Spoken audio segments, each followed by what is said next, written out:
Bonjour et bienvenue dans New Deal, le podcast IFRI, Slate, TTSO, consacré chaque semaine à l'actualité américaine.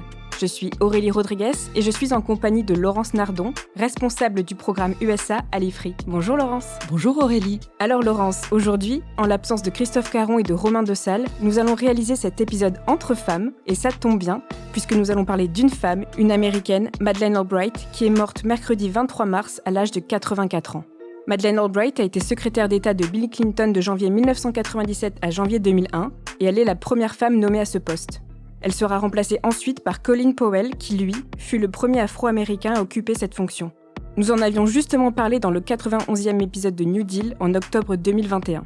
S'il faut parler de Madeleine Albright, c'est aussi et surtout parce qu'elle a mis en œuvre la politique étrangère d'une époque bien lointaine désormais et que nous évoquons régulièrement dans ce podcast. Je veux bien sûr parler de la décennie du triomphe pour les États-Unis, celle de leur leadership unipolaire, entre la chute de l'URSS en 1991 et les attentats du 11 septembre en 2001. Cette grande diplomate a eu à gérer la guerre de Yougoslavie, elle a orchestré de nouvelles étapes de la mondialisation économique, elle a aussi coordonné l'élargissement de l'OTAN vers l'Europe de l'Est, une extension dont on parle beaucoup aujourd'hui, et qui est l'une des justifications de la guerre en Ukraine lancée par la Russie. Alors Laurence, qu'est-ce que Madeleine Albright peut nous apprendre et payons-nous aujourd'hui en Ukraine l'hubris de cette époque ? Oui, je crois qu'il faut commencer par donner un éclairage biographique sur Madeleine Albright parce qu'il explique beaucoup de ses choix politiques par la suite. Madeleine Albright, elle est née à Prague en 1937 et ce qui est vraiment incroyable, c'est que sa famille a fui la Tchécoslovaquie non pas une fois, mais 2 fois. En 1939, ses parents, qui sont juifs, ont fui l'invasion du pays par les nazis pour se réfugier à Londres. Au passage, c'est là qu'ils ont converti toute la famille au catholicisme, une conversion que Madeleine Albright, très curieusement, n'apprendra que très tard dans sa vie. Après la guerre, la famille s'est réinstallée à Prague, mais elle en est repartie en 1948, après la prise du pouvoir par les communistes, qu'on appelle le coup de Prague, et cette fois-ci, ils se sont installés aux États-Unis. C'est donc une famille qui a fui le totalitarisme nazi, puis le totalitarisme soviétique. Madeleine Albright a toujours mis en avant cette expérience personnelle pour expliquer ses positions interventionniste en matière de politique étrangère, lorsqu'elle explique qu'il faut absolument défendre la démocratie libérale partout dans le monde, elle sait de quoi elle parle. Et on sait qu'il y a d'autres diplomates américains importants qui ont fui le totalitarisme nazi. On pense au cas de Kissinger, non ? En fait, il y a 3 grands diplomates américains de l'après-guerre qui ont fui l'Allemagne nazie dans les années 30. Madeleine Albright, on en a parlé. Henry Kissinger, vous venez de le citer. Il y en a un 3e, donc, c'est Zbigniew Brzezinski, qui a été conseiller pour la sécurité nationale sous Carter, donc c'était entre 77 et 81. Il est un petit peu injustement oublié aujourd'hui. Brzezinski, il était né à Varsovie en 1928, dans une famille de diplomates, pas juifs en l'occurrence, mais catholiques.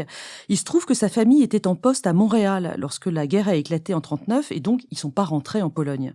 Brzezinski, il se distingue par une position toujours très anti-soviétique et pro-européen. Dans sa pratique, il a été favorable à une détente avec l'URSS, mais seulement si ça pouvait contribuer à émanciper les pays de l'Est auxquels il restait très attaché.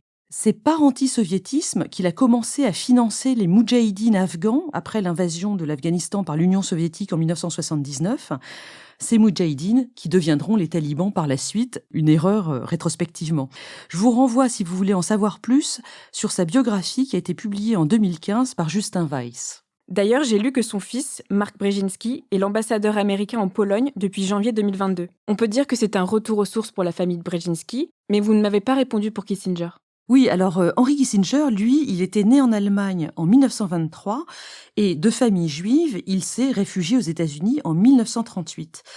Il a eu une longue carrière diplomatique à très haut niveau. Entre 1969 et 1977, il a d'abord été conseiller pour les affaires de sécurité nationale, puis secrétaire d'État. C'était sous Nixon et ensuite sous Ford. Aujourd'hui, à 98 ans, il est toujours une star des relations internationales. D'ailleurs, on l'a reçu à l'IFRI en décembre dernier, 2021. Bon, enfin, c'était en visio, il était à New York.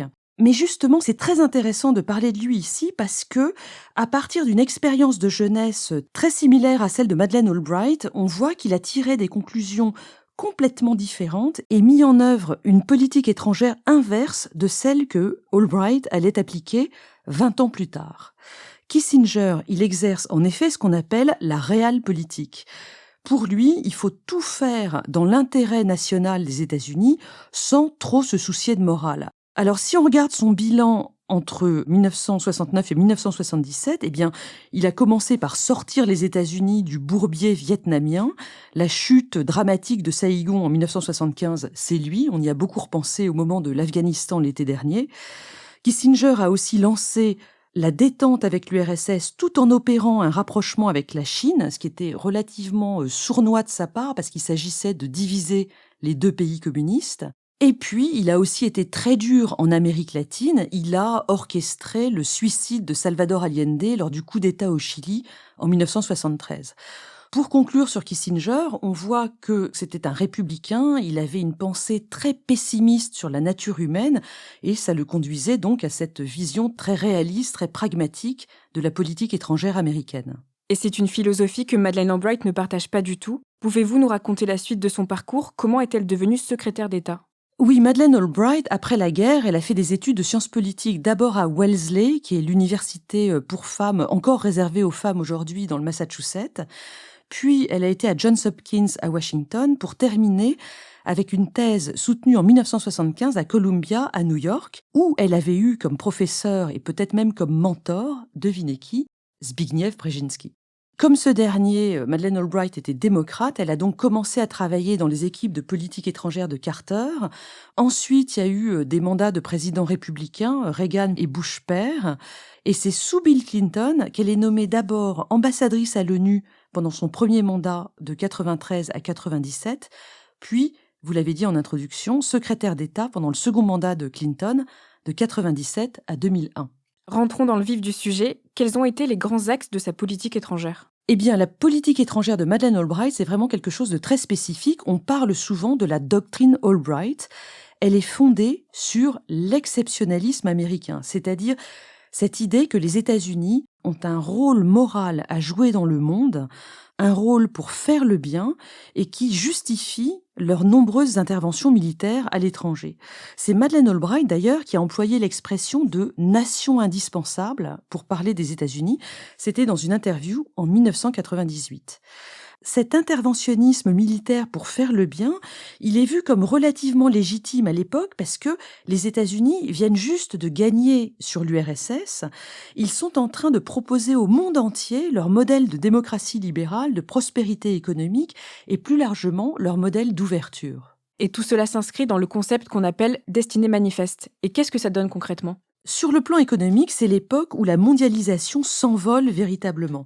L'administration Clinton préside à la mise en route d'un libre-échange mondial avec très très peu de régulation. Et l'événement le plus important, en 2001, c'est l'entrée de la Chine à l'OMC, dont on a vu les effets spectaculaires par la suite. En Europe, on l'a dit, c'est l'époque de l'élargissement de l'OTAN. Alors, il y avait déjà eu l'entrée de l'Allemagne de l'Est dans l'OTAN avec la réunification en 1989. Madeleine Albright est en fonction pendant l'élargissement de 1999, 10 ans plus tard, qui voit entrer la Pologne, la République tchèque et la Hongrie dans l'Alliance atlantique. L'élargissement suivant, ce sera en 2004, avec l'entrée de 7 pays dans l'OTAN, dont les pays baltes. 2004, attention, c'est aussi l'entrée de 8 pays d'Europe de l'Est dans l'Union européenne. Toutes ces entrées se font bien évidemment à la demande de ces pays.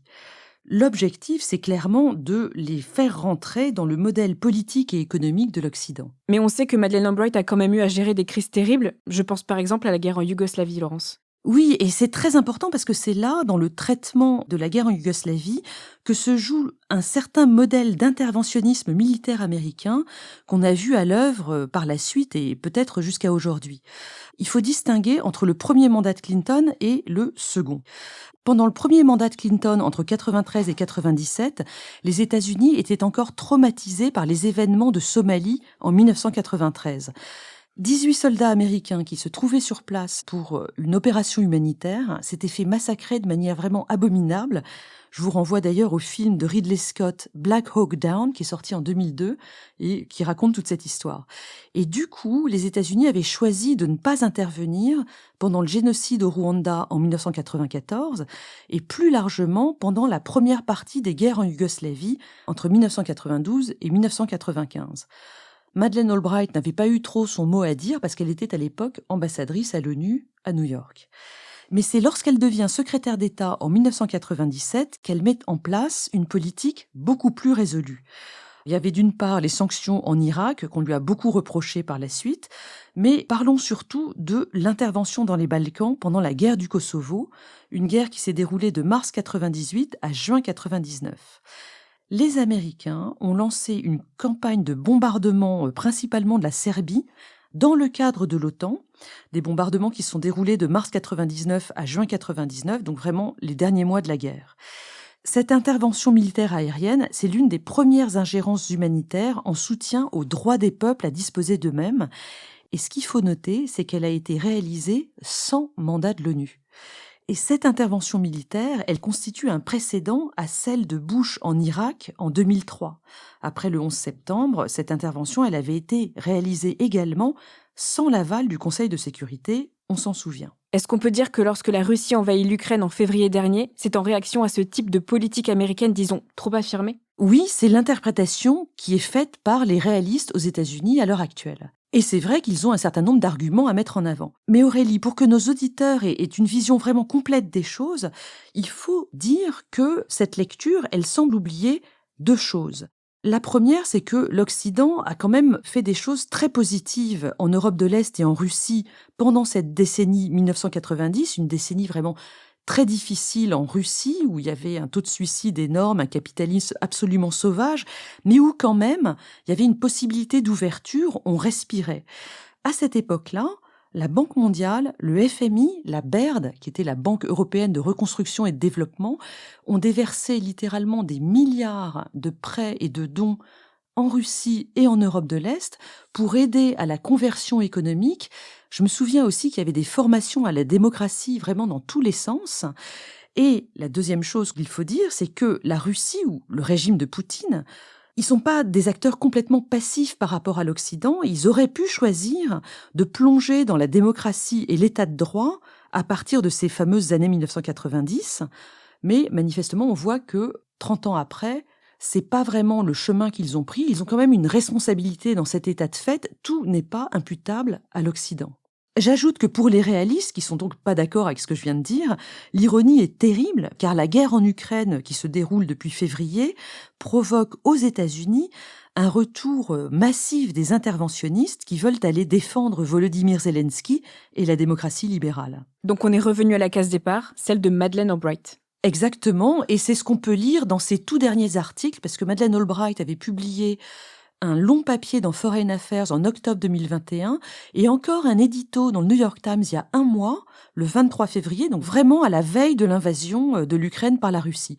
Et dans ces deux textes, elle condamne l'attitude antidémocratique de Poutine et elle souligne la nécessité de défendre les principes de l'état de droit partout dans le monde. On voit donc en tout cas que le débat n'est pas clos entre les deux grandes écoles de pensée de la politique américaine. Pour conclure, Laurence, qu'est-ce qu'il nous reste à apprendre sur Madeleine Albright ? Pour conclure, on peut aller dans un registre plus léger.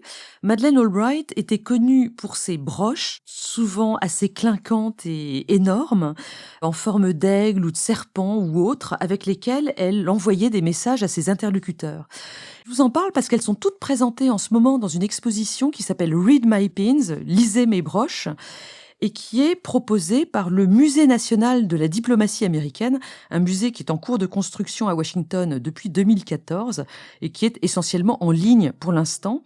Toutes les broches de Madeleine Albright sont en photo, vous pouvez aller les voir. Eh bien, merci Laurence pour ces éclairages. On se retrouve la semaine prochaine dans un nouvel épisode de New Deal. Merci Aurélie, à la semaine prochaine. New Deal, chaque semaine, sur Slate, TTSO, Lifree et sur vos plateformes de podcast préférées.